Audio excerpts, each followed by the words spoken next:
Every gardener has been told that compost tea is the liquid gold of organic growing, the elixir that feeds plants, wakes up microbes, and supercharges roots. But what if the very thing meant to bring life to your soil is actually killing it off quietly? If you've been brewing compost tea the wrong way, especially during cooler months or without proper aeration, you might be spreading anaerobic bacteria that suffocate beneficial life in the soil. The good news is that once you understand what's going wrong, you can turn that failed brew into a living solution that truly feeds the underground ecosystem.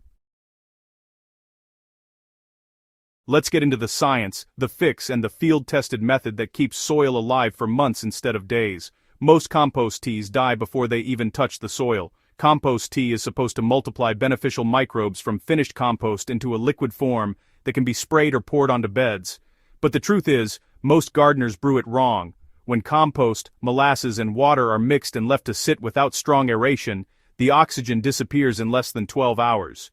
Without oxygen, anaerobic bacteria, the same ones that cause rot and foul smells, take over.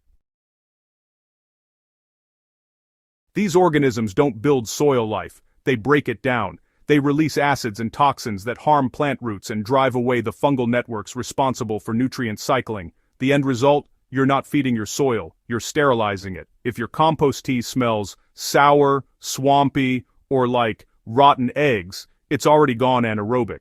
Once poured on your soil, it suppresses oxygen around the root zone and wipes out beneficial microbes you've spent months nurturing. This is why many gardeners notice their plants slow down after using compost tea instead of perking up.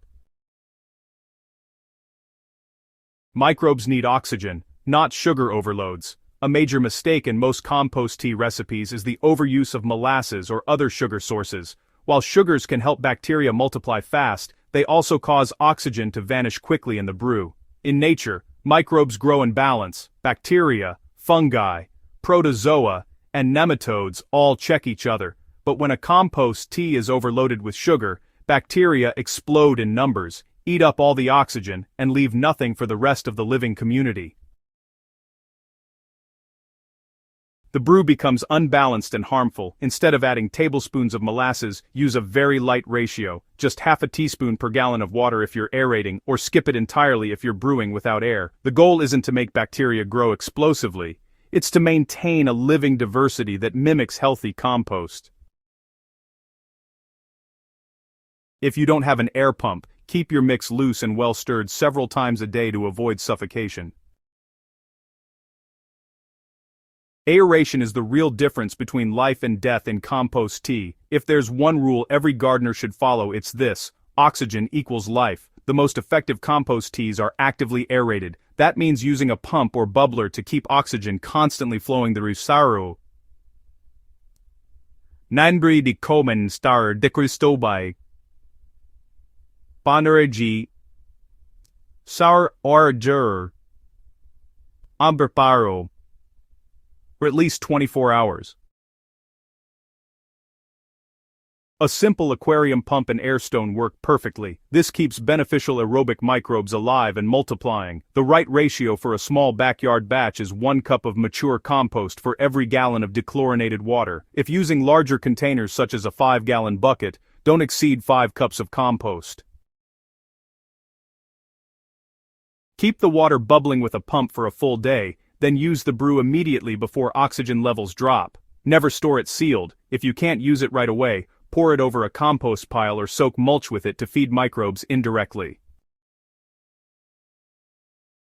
Feed microbes in place instead of relying on liquid brews. The truth is, healthy soil doesn't need constant spraying of compost tea. What it needs is a consistent food web in the ground. You can achieve this with a method known as in-place microbial feeding. Instead of brewing microbes in a bucket, you create conditions for them to thrive right where they live, in the soil itself.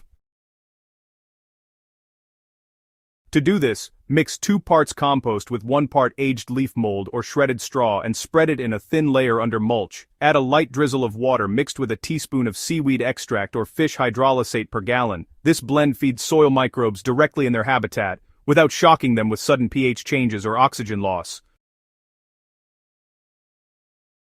Within a week, you'll notice richer, darker soil and an increase in worm activity.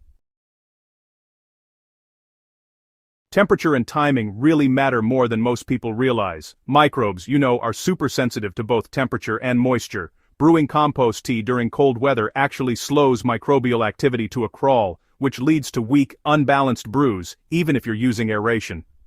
If your daytime temperatures stay below 15 degrees Celsius or 59 degrees Fahrenheit, it's best to just skip compost tea altogether and focus on feeding the soil surface. Instead, you can apply compost, shredded leaves, or aged manure directly, then just water lightly. As temperatures warm up, microbes will multiply naturally without much intervention from you. In warm months, always keep your compost tea brews shaded and under 25 degrees Celsius or 77 degrees Fahrenheit. Higher temperatures can cause bacterial dominance and oxygen depletion, so it's important to watch those conditions closely. The replacement method that keeps soil alive longer. If you want the microbial benefits of compost tea without the risk, use a slurry method instead. Just blend 1 cup of finished compost with 2 cups of non-chlorinated water until it's smooth. Then pour that thick slurry around the base of your plants, or mix it into the top inch of soil. This delivers microbes directly without brewing, aeration equipment, or sugar. It's stable, safe, and honestly, highly effective for clay and sandy soils alike. You'll want to repeat this every 3 weeks through the growing season. This direct slurry method builds long-term fertility, enhances moisture retention, and keeps fungal networks alive, exactly what every gardener hopes to achieve with compost tea, minus the risk of microbial die-off. The bottom line is that compost tea isn't magic, it's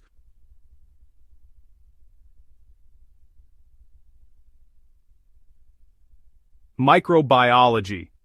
When brewed and applied correctly, it's a tool, but when rushed or misunderstood, it becomes a weapon against soil life. Focus on feeding the living community below the surface instead of forcing it to adapt to unstable brews.